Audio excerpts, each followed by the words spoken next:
of the season, and this will be his first year at Richmond. Darrell Waltrip's coming down pit road. He's showing little battle scars on the side of his car. He's coming in for a big stop. Let's go inside the Phil Parsons car, 55. He eases along through the day here. And Phil's still out there. Can't believe that it's happened to him again, you know, but all you can do is stay out there and battle and run them all and hope that you have a decent finish. There's been snake bit on this track. Let's check on Alan Kowicki for a moment here. Alan Kowicki back to 9th, and there's the third of our cars, returning car cameras today. Here's Alan, who's fallen a lap back after a good steady run most of the way here today. Love to watch that left foot on the braking thing. That's really interesting because we don't see it on the other drivers quite as clearly. Let's see how Phil does that number. Well, I see his left leg move in. Yeah, he does the same thing. He's doing it more with his toe in his black uniform. It's hard to see. I'm gonna learn how to drive a race car. I might try to run Richmond next year. Yeah, probably pay a lot of extra money to see that. Here's Davey Allison's lead now being shown. First to second is, thought we had the interval right here. We'll get it for you. Davey Allison in this Grenier car. Robert Yates prepared. Saw Robert earlier here today. Checking that first to second spot, but still a healthy advantage for Davey. 140 pounds, and he's still makes it look like he's a heavyweight out here. 17 seconds now between first and second. It's time for a Goodyear Racing update. Other events going on in the world of motorsports today. And let's check in with Bobber at 25. Phil Parsons down at turn 1, spun, backed up into the wall. You're seeing him live now. He's just driven around the track. He is into the pits, and they're working on the car as he gets a drink. Let's take a look and replay at what happened down here. Car 55, the Crown Petroleum car. Looks like it's smoking before it ever started to turn. I couldn't tell if he cut a line. It looks like it was smoking before it ever. He just touched it gently. He just slid around and stopped. But it looked like the car was smoking prior to even spinning out. Let's go inside the car. We've gone from lap 99 to 325. Here is Phil Parsons from the in-car camera to watch him here. It's a great shot. He cut the motor off. See the smoke come in the car? Yep. He knew he had a problem. And that's probably from the problem that he had earlier with the motor when they'd been under the hood, and they've gone back under, and he's sitting there saying, I'm going to have me a nice cold drink and try to figure out how to get this thing next year. Well, it has not been a track that has been particularly favorable to the efforts of Phil Parsons. Best finishes have never put in the top 15 here. It just keeps on nabbing him. Today's another example thereof. Let's go to Dave Despain at the STP Pit Center.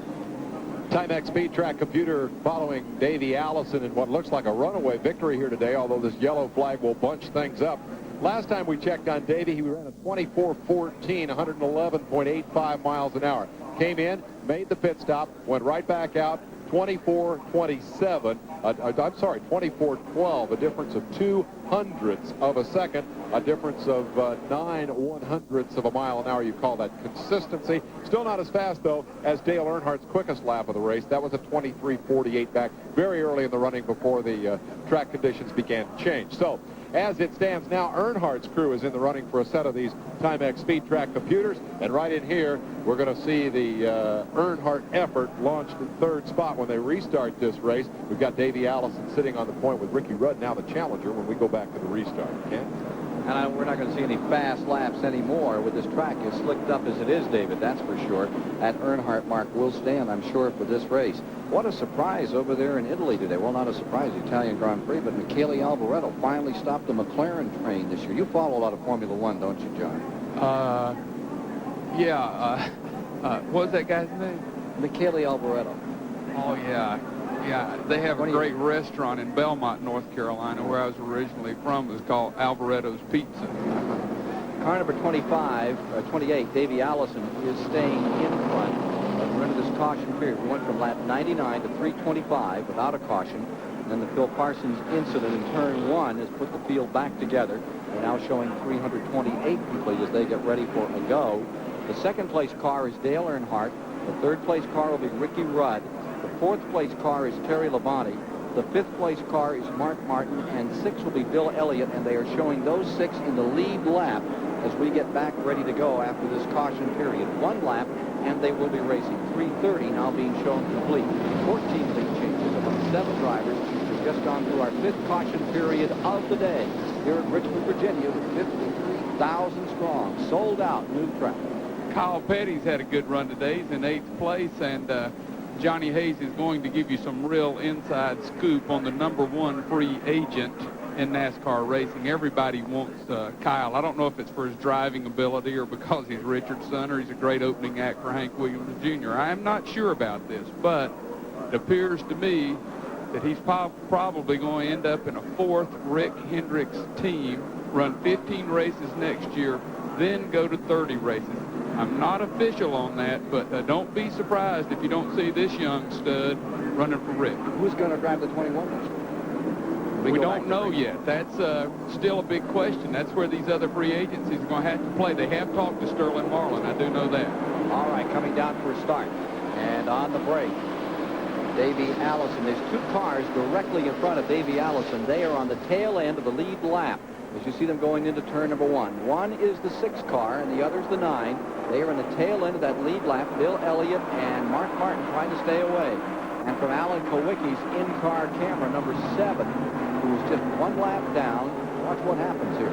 This is exactly where Davey's had such a great day. You get caught in a mess because you're looking right there and just a bunch of stuff. Mark Martin's in front of him, Sterling Marlin, Bill Elliott's got his lap back, Alan Kowicki, then Davey, but right behind Davey is number 3, Dale Earnhardt, shooting up on his rear end. So this is one of those days that everything can go perfect for you, but then, boom. So when that caution comes out, we don't have that many laps to go, and this is pedal to the metal stuff, and this is when we get aggressive. We always talk about being aggressive. We're going to get aggressive now. Lap cars covering the leaders here. Car number 28, Davey Allison in front, Earnhardt in second. It's a Ford Chevy battle. There is the Kowicki number 7 car, a lap down in 7th. On the tail end of the lead lap, Bill Elliott was 5th, Mark Martin in 6th, and they came back down to the green at 3:31. Rudd just jumped under Earnhardt, forced him up the lane,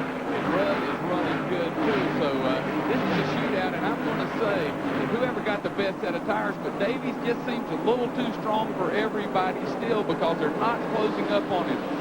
Well, Ricky Rudd's Buick is right there, and there you see Earnhardt Chevrolet, the black car, back into 3rd position. Terry Labonte is in 4th. And there you see that 2-car length advantage, length and a half for, back to 1 as Rudd really closes in on Davey Allison. And here comes Dale Earnhardt scooting to the bottom of the track. Again, a lot of times these high lanes will be fast and keep the RPMs up, but on this first time out, if you can run in the bottom, that's the way to get around here. Watch Earnhardt's car. It will not get off the 4th turn as good as the 2 cars in front of him. That's where he's losing time. He'll jump coming into this next turn, turn 3. He jumps right in closer, but they pull off from him here. And here comes Rudd to the inside as this packed capacity house comes to its feet. Ricky Rudd going for it down to the bottom of the racetrack in the battle for the lead. It's Allison on the outside, Ricky Rudd on the inside. Rudd pressing. He's pulling up here. What a battle. Buick going low. Ford on the outside, and Allison drives away from him going into the corner.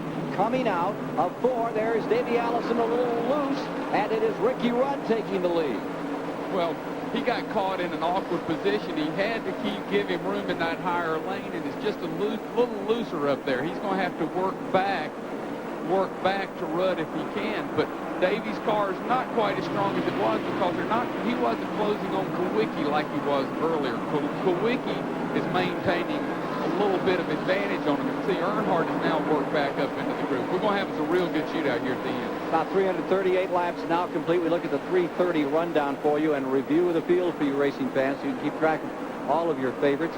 Meanwhile, Jerry Garrett has this report in the pits. A lot of excitement down here in Ricky Rudd's pits, of course, since he just took the lead, but there's a lot of strategy going on here. Crew Chief Larry McReynolds and chassis expert Bob Riley just had a little powwow. Larry asked Bob, says, can we make a chassis change